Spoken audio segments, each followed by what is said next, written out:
Good morning po sa inyong lahat. Magandang umaga po.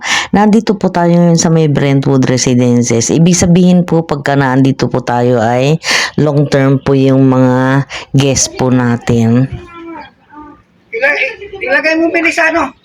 I-plastic mo pa panibago para sigurado. Kasi pag nalusaw yung labing niyan, magpupuli. Ayan, pabalik na naman po tayo sa ating trabaho, guys.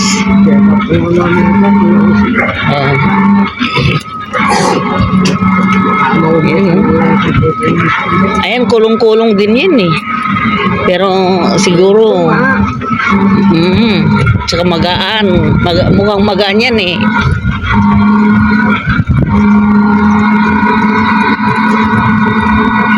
Doon sa may dulo, mukhang may mga kaya yung mga nakatira doon, may mga kotse, magkabilang side ano. Ayan no. Marami-rami na rin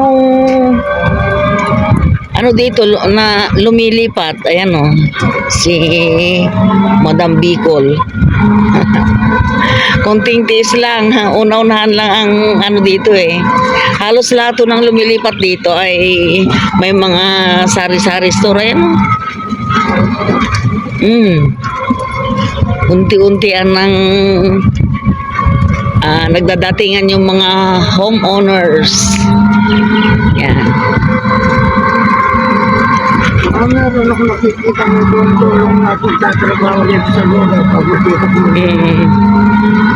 Ayan o. Isa. Itong maganda eh. Itong nasa unahan eh. Swerte niya. Swerte itong mga nakakuha dito sa may harapan ng basketball court.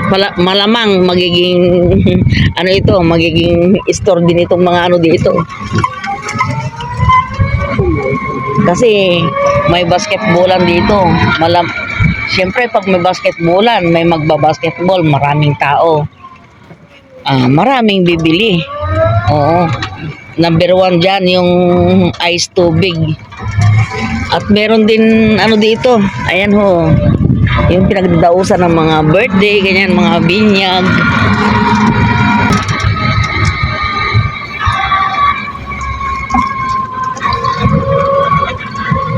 Nakakapagtaka naman na parang wala pa ni isang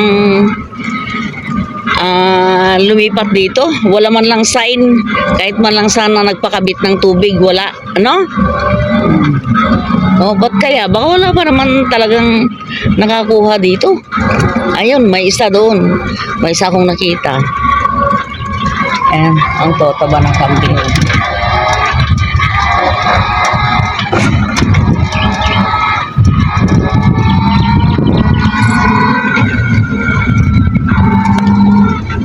Tanaw na tanaw po ang bahay namin doon, no? Doon, basta guys.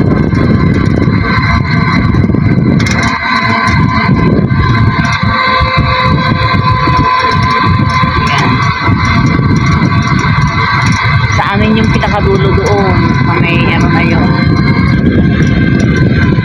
Yung may lona.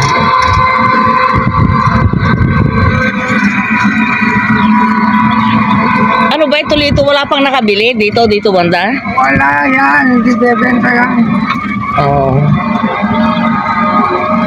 Tubuyan yun.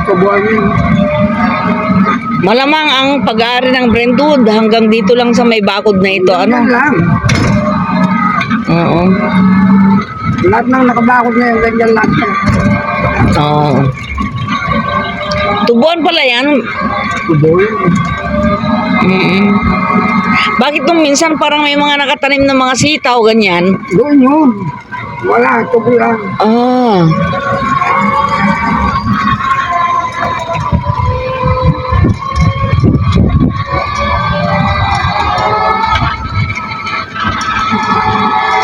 Dito banda, marami-rami na rin.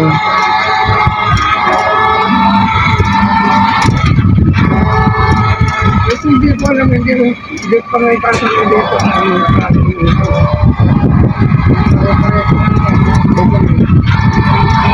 Malamang subdivision din. Ay, malamang.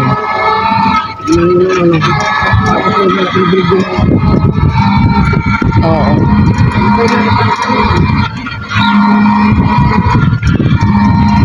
Ayan, may mga ano na rin.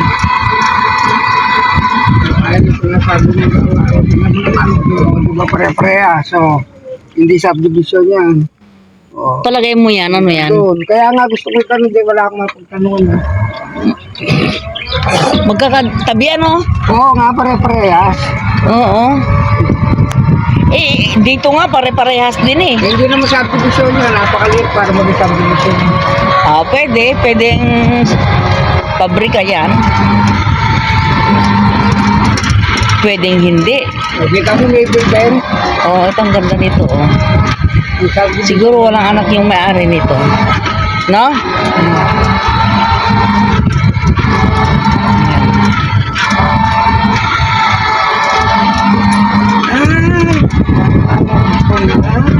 Bakit?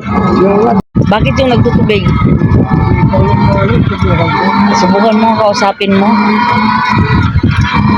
Ayun.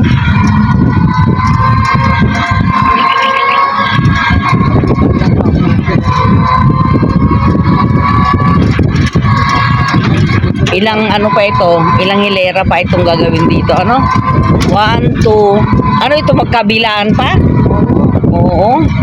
2, 4, 6, 8, 10. Ako? Sayang itong mga lupa niya, no? Yun lang, ang tigas. Kasi, danlibong taon din kasi na ano nito eh, no? Yung ba, nababara ng tubig. Pangpalay talagang lupa. Kaya nga, nababara ng mahabang panahon, kaya ganyang katigas. Sa panig, pagpantulog, dahil malambot. Kaya, may kukuha niya, panambak. Oo. Pero hindi sila mamimigay ng panambak. Hangin nila yan dyan, sa dahil lang yung kain. Yun lang.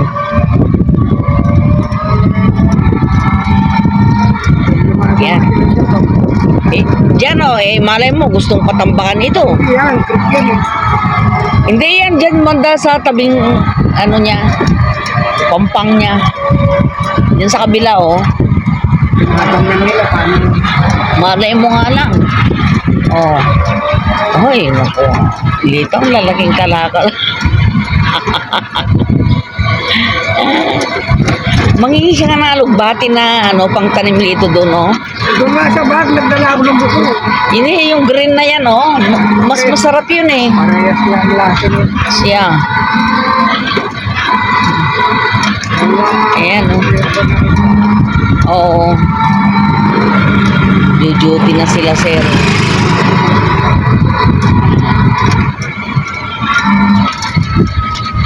Palabas na po kami ng subdivision.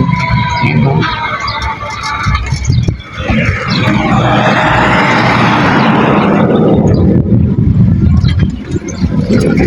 Ayan, malapit na naman ang taniman, guys, ng ano, tubo. Ay, ano ba ito? Palay, oo. May panganana. Eh, nagsunog na nga sila doon sa likod natin. Tatlong buwan ba ang tatanungan yung... Oo. Ano naman yung mga tanim na yun dito? Ayan, oh, sitaw. Ha? Mais.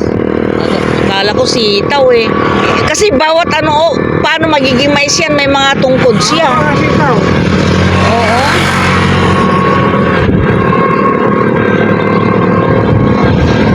Unti-unti nang ano nagtatayuan ng mga subdivision dito sa may side na ito, ano? Malay mo, isang araw pala, isa si Kevin sa mga makakakuha ng ano dyan. Di ba? Malay lang natin, no?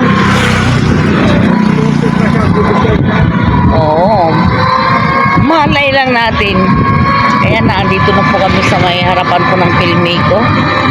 Ayan, ito po yung malapit na pabrika po dito sa amin. Malapit po sa may bukana ng aming subdivision. Kaya lang ang nakakatakot talaga dito guys, yung yung mga malalaking truck. Kailangan pa pala ng ng palay itong Filmico. Garak. Nakita ko yung palay, sabi niya eh. Hindi garak yan, ipa. Ah? Ipa. Ipa. Oo. Napakamahal ng ipa. Ano yun? Ipa lang.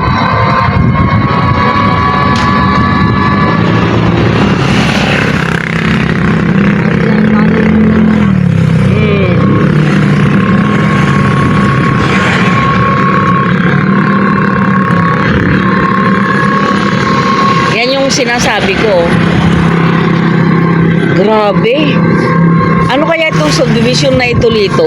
Yan ang gagawin siguro sa subdivision, sa exclusive. Kaya nga, syempre exclusive yan dahil malapit sa highway, malapit sa lahat, no? Saka hindi ganong kalaki yan. Di bali ng maliit. Basta meron ka dyan. Yung sigurado yan, exclusive na subdivision. Oo. Yan ang magagawin. Yan ang magagawin together. Oh, ang ganda oh. Gagawa niya kayo. Kaya na sila pre-reach eh. Oo, pero matagal-tagal pa ito. Taon pang, yun ito? Taon pang bibilangin. Ayan, drainage oh. Pre-reach lang at saka kalsado, tapos na yun. Ganon. Tapos, maungo pa sila ng mga, ano ba yun? Ahente na maghahanap ng mga magiging owners. Pero malay mo, meron na ring mga nagmamayari yan. Yung mga ayayipin niya yan. Parang kay Kay, di ba? Bumili siya ng lupa eh. Hindi pa na-subdivide. Pero nung huling punta namin doon, may mga gumagawa na ng kalsada.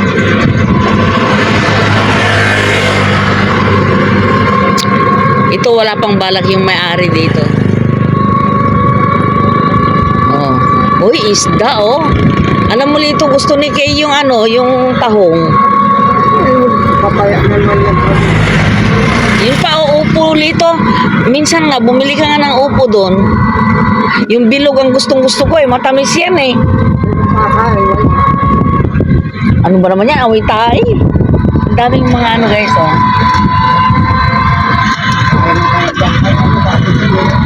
So, hanggang dito na lamang guys at sana po ay nagustuhan na naman ninyo ang aking ibinahagi sa inyo at kung nag-enjoy po kayo, pa-like, share, comment, and subscribe naman po. Bye guys! See you on my next vlog!